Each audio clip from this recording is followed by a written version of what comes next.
right, you think correctly, and hope the microphone works. Anand could have not set this up better, having me follow the first two talks. In part because, decreasing complexity is good, so this is a lot decreased complexity from what we've seen before, but also because the last talk was actually talking about administrative data without calling them such, and this talk is designed to highlight a few more of the actual data analysis challenges, and I'm fully prepared for you to tell me that all this can be done and is solved already. That would be okay. It might look bad on me, but if you tell me that at the end, the outcome is great. So I'm fully prepared on that. Unfortunately, this beautiful picture is not longer up on the whiteboard, but for those of you who've been here longer, have seen this before. I'll use the same scheme as I did in my bootcamp talk, but this time focus on administrative data. And I start with the end of the 5 points that I want to make, and that is that in the short term, we do need something that allows us to analyze administrative data in the clear, if you will, or in their raw form. And looking at Kobe, he was like, I can tell he will not like that. but as far as I can tell from what I've seen so far and learned here in the semester, currently we need that. And that doesn't mean it's open to the public. What I have in mind is systems of various types, that allow for remote execution or a guest visit in some data facility. But in that context, I think what we will see much more in the coming years is the need to put administrative data in such environment in a big scale. And what I hear from John Abaut and other folks that get referred to as the elephant in the room, the Census Bureau among the federal statistical agencies sets the tone. And you guys will be setting the tone, and I think you will have a strong effect on the other federal statistical agencies as well as the world. And I would like to use this session as a discussion on how far can we go in that direction, without losing sort of, the immediate data needs that the government has. And some of you might remember I introduced these two reports on the outside here in the bootcamp reports from the National Academy of Science. That panel that was designed to look at modern uses of federal statistic or modern creation of federal statistic in a privacy protecting manner was, literally in the middle of the time this panel met, the bipartisan Commission for Evidence-Based Policy Making was created, and they strongly pushed for the opening of administrative data for statistical purposes and to inform evidence-based policy making. And if you look at the recommendations in there, there's a strong call to Congress and the President to enact statutory changes that allow that data, for example, data on quarterly earnings, and I'm pointing those out as a form of administrative data because that's what I'm talking about in the German example later on, that they are made available. And one key feature of these quarterly earnings is they are often, or I think in the US, statewide collected, in Germany, other administrative units, but different administrative units are collecting them, and they are collected jointly, but currently rarely made available for research purposes. The reason this panel met and the reason this commission is focusing on that so heavily is that their notion is that if you were to do this with survey data, you'll end up in having too few respondents to have reliable data. And I'm cheating here a little because this graph shows the development of survey response rates from 1997 to 2016, but this is a telephone survey from Pew. This is not a US Census Bureau survey, right? But the kind of decline is actually mirrored in other surveys, except that they didn't start at 36 and went down to 9. They started at 60 or it started at 90 and went down to 60. So the rate of change is comparable. But it is a huge concern for all of us. So while my bootcamp talk was all about survey and the survey data generation, this is the reason why we look at these other data sources. And for that reason, Ray Chetty, whose work with the IRS data was heavily featured in the second workshop here, has at some point did a little count here in sort of the usage of administrative data in economics journals, 4 of them. And you can see they gain in popularity, but of course somewhat restricted by what is available, what can be analyzed by whom. Since then, a lot has happened. The governing bodies that were called upon to create new statutory or new legal grounds have acted, and there is actually now Evidence-Based Policy Making Act that came into effect last year. And it has all the keywords that were in these 3 reports, right? It talks about protection, it talks about making the data available, a push for making data public unless it's not possible, a push for assessing risk of the various data sources to protect the data accordingly, and most importantly, a push for making administrative records available. And in Germany, not quite at the legislative level, but from the German government released also in November of last year the strategy for using AI on the federal level or for governing bodies. And there's a section in there that explicitly calls for funds to do research on creating synthetic, they call it synthetic training data, but synthetic data sets using differential privacy. So, I mean, this is, it's gaining attention, stuff is happening, right? So the push is in that direction, and in particular with an eye on the administrative data. So I do want to talk a little bit about the administrative data in detail, so that we are getting on the same page on what it means to work with such data. And the questions that I asked you earlier is like, what are the SQL queries that you are allowing for, are closely tied to this. So the point I want to make here is that unlike what we've seen and discussed in survey data, or the way that many of you who are not involved in data collection might think of data, is really very different than when we deal with administrative data. And so you might remember in the survey setting, we talked about at the bootcamp the generating process of a survey, that we worry about the representation side, we worry about the measurement side, and we try to estimate the error sources at each step and so on. But all of this, the way a survey is designed, there's a lot of opportunity to study these errors, because we plan each of these steps, and so we have a good insight in how much work goes into a step and what are the errors that we encounter, and we can do experimental variations of each of these steps to get an estimate of the error and eventually can account for it, right? So in that sense, both the experiments and the surveys, they are designed by us, which means we can, we know pretty much what's going on. Sometimes not well because we don't have money to study it, but in principle. Now, with all the other data sources, depicted here, whether this is transaction data or social media data of sorts, or the administrative data that come in forms, this is not at all the case, right? They arise, and Bob Gross, he used to be the head of the Census Bureau, called them at that time organic data. They arise not quite organically, but sort of, right? I mean, they arise through a process that's completely different from what we want to do with the data afterwards, right? And Matt Salganik calls them ready-made.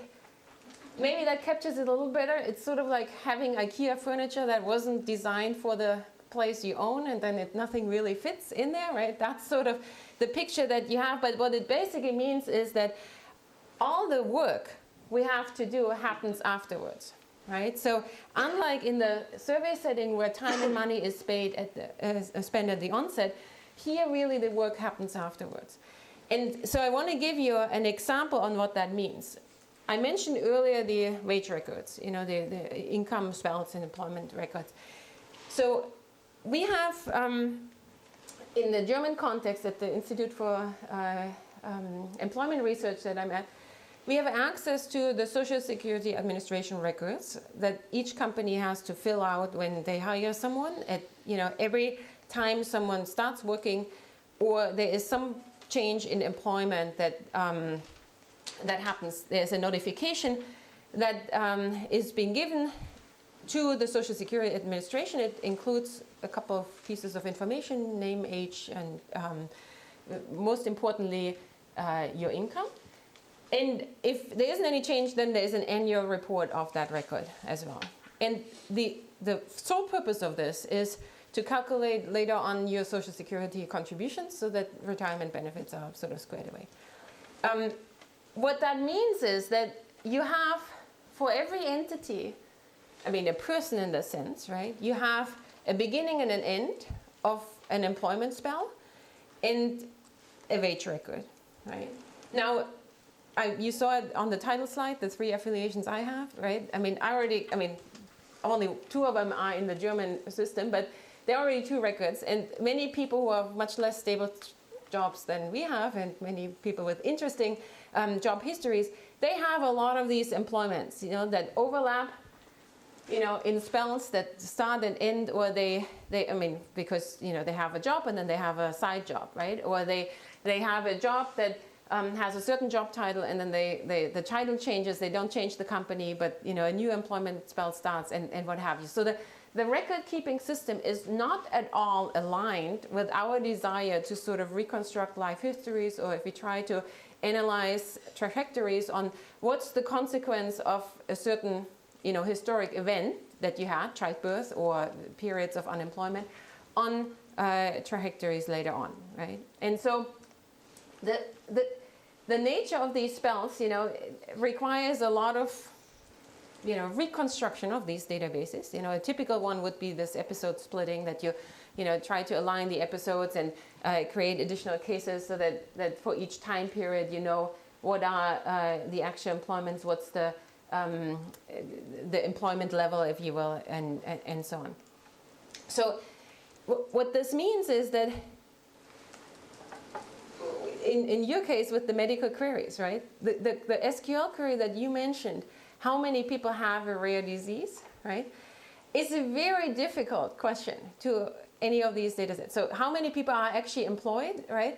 Is not an easy answer to get just by putting out a query, right?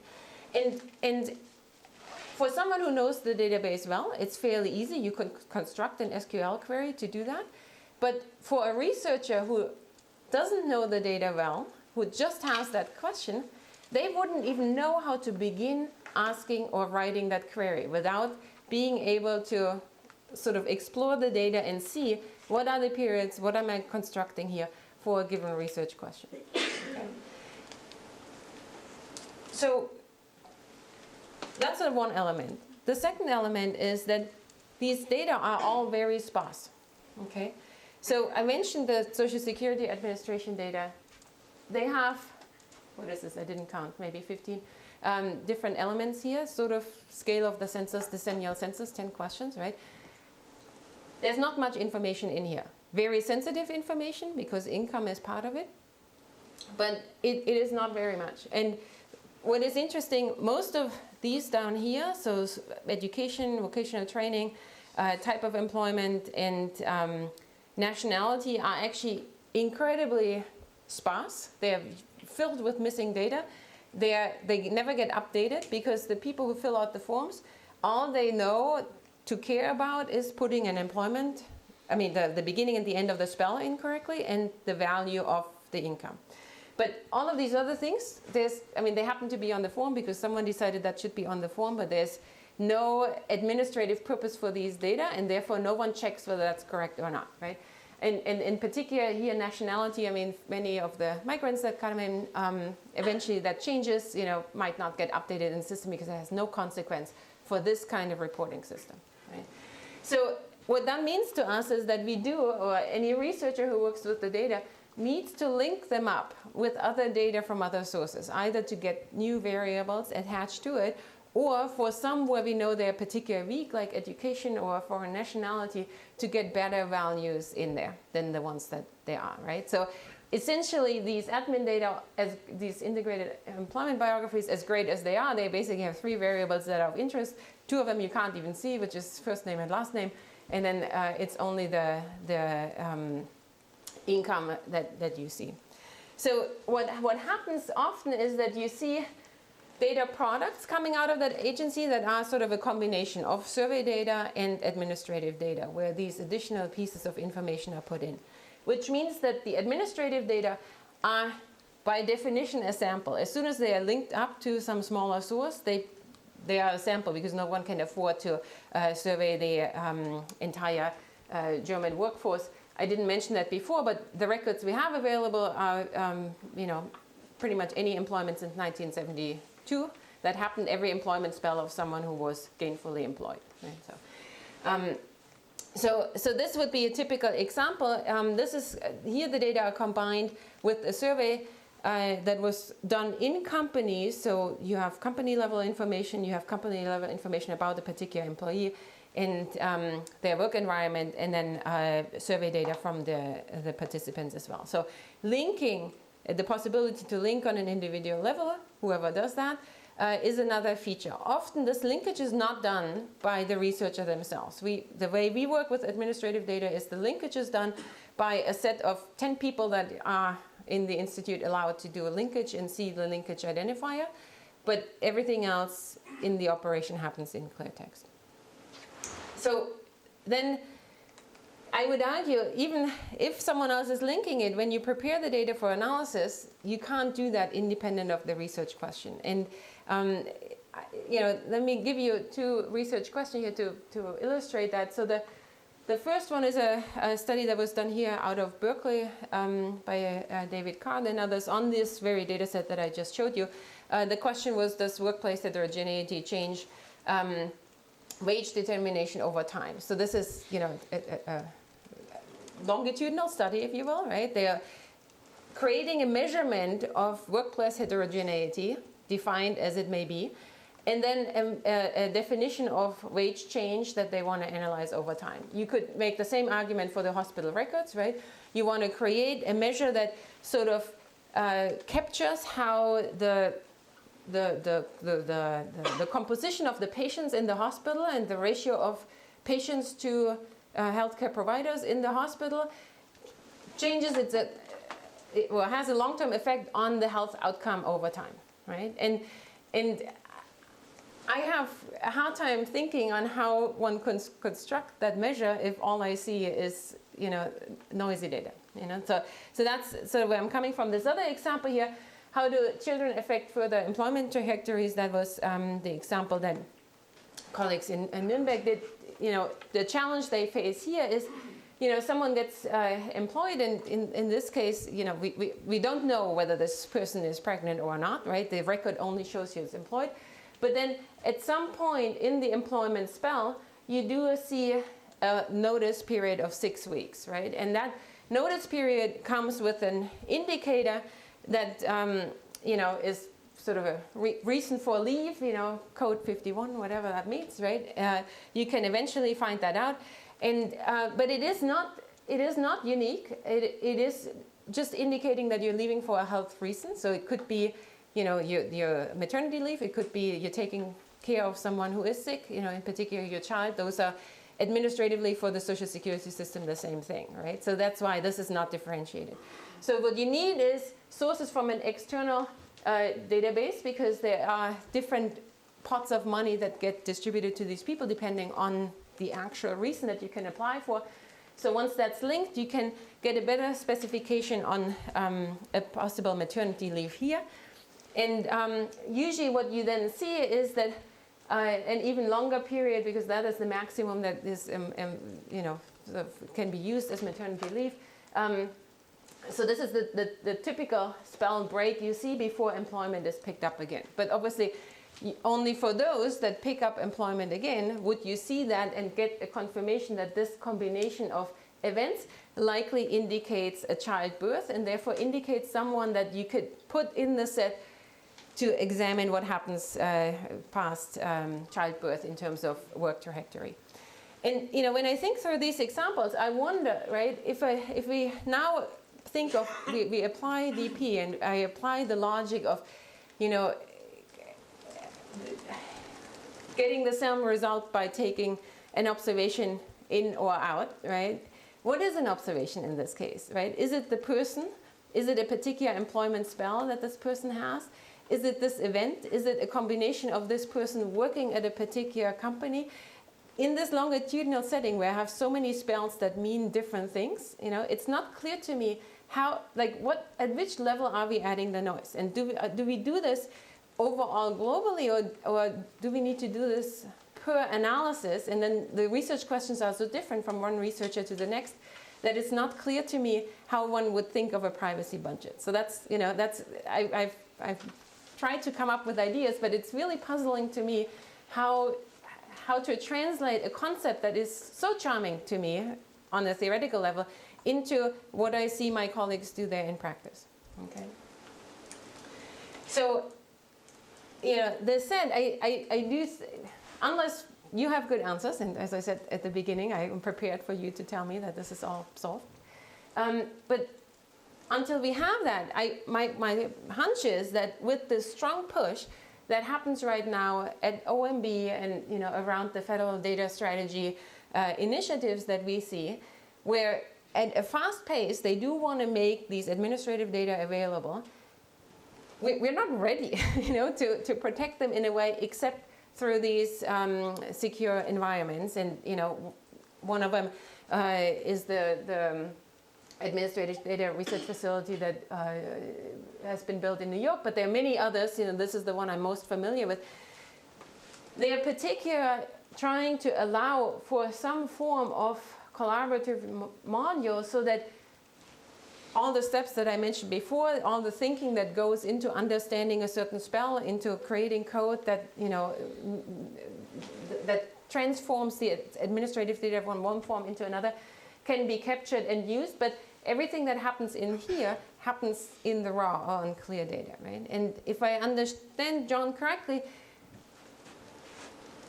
it's not that the Census Bureau here would be entirely opposed to this, as long as whatever happens then as output gets noised up in some form. I'm not saying DP because I'm not sure if that is the solution that is possible. But the questions I have, I mean, the problem I see coming up is that the researchers that work in this space have no idea how to do this piece, right? And so there's a clear need to make that piece easier, or give some guidance on what should be done there.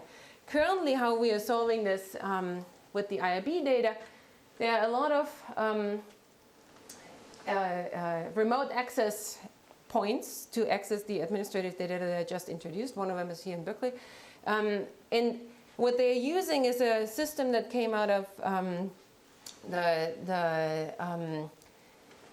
IZA, what does that stand for? It's a Labor Market Research Institute in Germany, which name I forgot, but that's, yeah. This one here, IZA, they developed a piece of software that sort of allows, you know, entering your code, you get the results back. They have some protocols on how many queries you can send, in which frequency, so that an input and output control is possible. But, you know, here are some numbers on what, I mean, basically the fraction, the turquoise numbers are what needs to be manually looked at or can only be partially automated in terms of, you know, checking the results and deleting input, and the blue portion is what happens automatically, right? So, I mean, this is about 1,000 output products a month that this team looks at, but, you know, this doesn't scale. I mean, if you think about analyses and lots of researchers, clearly we would want to move this bar up here, or enable the researchers to do this in a way that privacy protections are in place for their outputs. What's really interesting to me is, unlike the US, in Germany, for most of these agencies, including the IRB, whatever the researchers at the IRB do, when I want to publish something out of these data, no one is checking that for me, right? I mean, we're sort of expected to just magically know how we publish these data without compromising someone, right? But that's a whole other discussion. But even if we are thinking of a system here like that, where basically we are looking for some way to make this bottom piece here efficient and add the noise only at the very end. For me the question is what are good ways to do that, and how could we work on this in parallel while trying to figure out how to create data DP or put them out in a way that you do. Because if for every administrative data set that there is in the US, we need a team like yours and the effort that you presented this morning, then I don't know if we ever get in time to what the federal data strategy is aiming for. So hopefully we can discuss this. This is it. Thank you.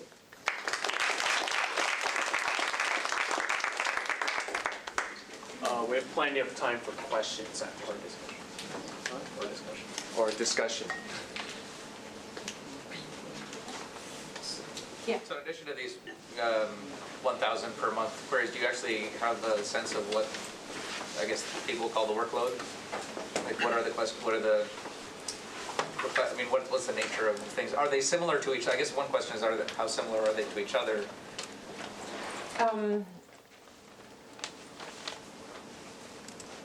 That's a good question. I don't know that off the top of my head, but I know the project. And I have the figure. I mean, the number of people and projects they're working on is of course less than the number of outputs. The outputs are not a query in the sense like one query and one result, right? These are entire jobs written, So it could be that each of these has, 100 queries in the sense that you talk about, or even more. In terms of similarity, I would say they're all very different. And in part because already at the beginning, most of them define the population they're interested in slightly different, right? So the paper about the workplace heterogeneity that David Card here has done, they're restricting the set of people that they want to work with to male employed between 20 years and however old, and only full-time employed, because the economic theory doesn't allow for the messiness of the data once we move past full-time and below full-time employed, right? And the administrative data just don't give enough information on how much work is done, and so they just don't touch that. So their set is completely different than this workplace mother set, because they're leaving the females out, knowing that many of them are part-time employed, even if it's not recorded. This indicator for full-time and part-time employment is very weak. It's one of those where the data are often missing. So I would say any of these studies use a different definition of the population, and then of course touch different variables. That's what I mean. There is not a single measure that's created, so the race and necessity variable, it has a lot of categories, yes, you have 6 categories, to the power of 2 versions, but that's nothing compared to a long-term wage record series with 6 different wages at any given point in time over the course of a year, some overlapping, some not, and then trying to really get the annual salary for, this is easy, there aren't many variations, and so I would say very few things that are the same, but I will try to get a quantification to very little. It was just is there an elephant prototype that one would want to sort of attack first versus a bunch of mice, or are they all kind of gazelles or something running around? So help me think through what that would mean. No, I like the idea. I love elephants. That's why I had to call the census for that before. But help me think through that idea. How could an answer look like to that would help us with this problem? Is it a set of analyses that everyone does, and so you basically do that first? Is that what you're getting at? Suppose 80% of people are really just interested in linear regression. Then you might focus your efforts on trying to figure out how to optimize for making linear regressions sort of easier to do, and then you would say, okay, well then maybe move the bar up.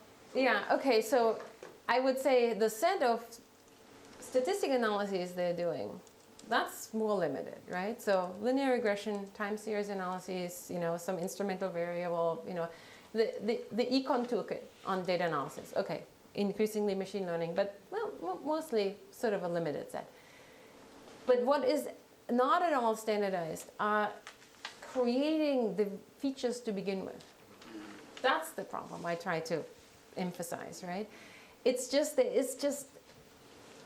I can't see, I mean, and it's very hard. I mean, even if you try to argue, and you know, this whole movement of like metadata and data documentation and making this all more standardized, it's inching forward because the research questions are so different that everyone wants to construct something slightly different with the data, right? And I don't know how this, you know, at the big tech companies, you know, how that affects them, but even there I would assume that the queries aren't always standardized when you deal with the log data either, right? I mean, maybe there's a standard definition of what the click-through rate is, but you know, I'm not even sure about that, right? So, but for us, it's certainly not the case, you know, and that's why dealing with these data that are designed for a different purpose, you know, there's many ways how you could argue. You know, some care about the daily spend, some care, you know, it's like, oh, we are okay with monthly, you know, Right. it varies a lot. So can you tell us a little about what's happening with these blue and turquoise parts? Like how are they actually What's happening? processed? Yeah, so I do. I was thinking of putting that up on a slide, but then I didn't. So so they basically go in and have for each type of statistical indicator that's created a rule what happens. So let's say for percentiles, right? When you put out percentiles, they say, you know, if you want to run a release a mean, they require that there are at least 20 observation behind. If you want to release a median, they require 40 observation. If you want to release percentages, 25th and 75th percentile, you need 80. If you go for 10th That's for the percentile, automated- so that's the dark blue side or the green side? so that piece. I guess it depends on the text. They're trying to look at that, and you know, I would say that's the semi-automated piece, right? Where they look at it, and if it's obvious, then just take it out of a table, right? So anytime these criteria are not met, they would take it out of the table. But then, you know, yeah, and then for graphs, to my knowledge, it's all in the turquoise part. So plot examinations, I don't think they have tackled yet to be not even semi-automated from what I can tell. I mean, they're doing two things, right? They're looking at the actual code that goes in there, and then at the resulting tables or the figures behind a plot that result in these. And then they apply, I mean, it's all rule-based, you know, what they do there. And then what happens in the output code that they either delete the cell entirely or delete the last digit and replace it with the star in an output table. If that makes sense. You know, so if it's too precise, you know, 162, you can't have that, then they replace the last figure. But I mean, from all I've learned here, clearly not optimal, right? And not if you do this repeatedly. But, and that's why I'm saying, I think there's huge opportunity to improve this, not just by automizing, but also to do this entirely different at the back end once you have the actual analysis results. But I feel like a lot of the discussion that we had here over the semester so far is at this point where the data comes in, right? I mean, to a user, basically the direct, where's the client? Well, anyway, the data user here. So that we are trying to find a solution for the direct movement of data to the client, right? And do that in a private way. And the question that I'm grappling with is, for the type of data that we are doing, can we do this, or do we need to move them in something like this first and then worry about how we make the results DP rather than the data itself, if that makes sense? Can I ask a little more about Sure. that, the next slide?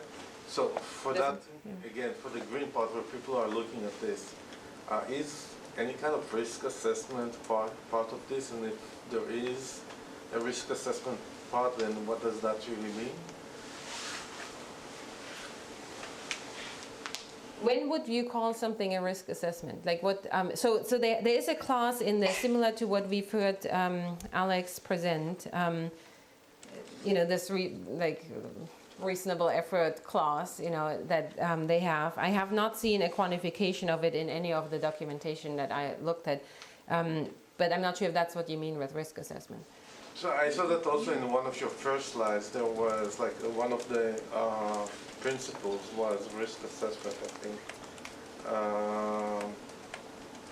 Okay, so I mean, what happens is that this is all governed by law, right? And the regulation calls for, it has to be an academic. You need an institution that signs for you and vouches sort of on your behalf. There are large fines. Everyone signs not to abuse the data, and so there's that piece similar to the model that you had, right? That you have a compliant but curious user, or whatever the technical terms were that you used there, and then they have. I'm not sure if I can find that quickly enough, but then they have, for the assessment of the output data, they have the same language that we've seen in other places, that with the reasonable amount of computational power, you're not able to de-identify the data. That's sort of how they phrase it, without anything being specified. And I have not seen that being done or updated. I mean, we're in the same boat as census was like 5 years ago or something.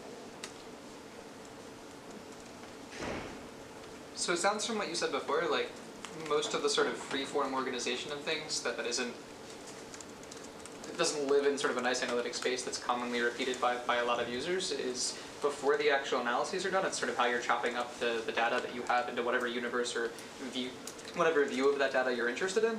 Correct. Is there any sort of set of common operations that could be identified in the way people are cutting that stuff up that could be concentrated on?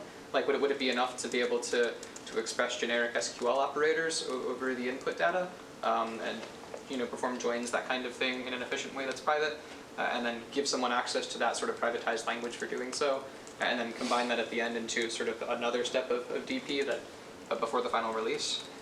Yeah, so this is my question. I mean, the thing is that some of it can be. What I wonder about, though, is in the production step, at which point would that happen, right? Because when you create some of these features that have to do with the longitudinal nature of the analyst, there are a lot of queries in that exploratory phase. The most of the work is just exploratory, right? I mean, I would say all of these, poor economists, they spend 90% on pretty boring parts where you learn nothing except construct these measures, right? And so there are a lot of queries that just serve the purpose to understand how you can actually create a reasonable measurement out of that data mess that you have, and it includes the way, your decision on how to impute the data, your decisions on, so that's why I'm not sure if that could be done. I mean, it's an interesting way to think about that, and maybe what we need to do is take all the analysis code that they have and see, like maybe it is more similar than we think, right? Maybe they're all taking the same age group, or maybe they should. I mean, I think it would be reasonable, just like the tech industry, sometimes they might want regulations if we only would give them. So maybe it would be fine if we say you can only analyze these data in the following way, at least for the basic demographics or what have you. I could see that, but what I'm concerned is, like, even that construction of the spells, like stitching them together in the right way, I'm not sure if that can be standardized. And what would it mean if we add noise ahead of time to that? Can you then still do it, Helen? Yeah, I'm just trying to understand a little. If you go back to that previous slide, yeah, that one. So this is in the context of, locked room or whatever. You go in and you have access to the data in the clear, and then you come up with some statistical insights that you might publish, like in a public policy journal. Mm-hmm. And then you want to release your publication. Correct. Is that what you? Correct. That's the scenario. Correct. So when you, and I'm going to use the word obfuscate to both cover DP and what I call obfuscation. Is the question, I mean, is the scenario that maybe you could interject more, less rigorous forms of obfuscation because you already know, you're not trying to solve a very general problem, but you're trying to solve a much more specific problem.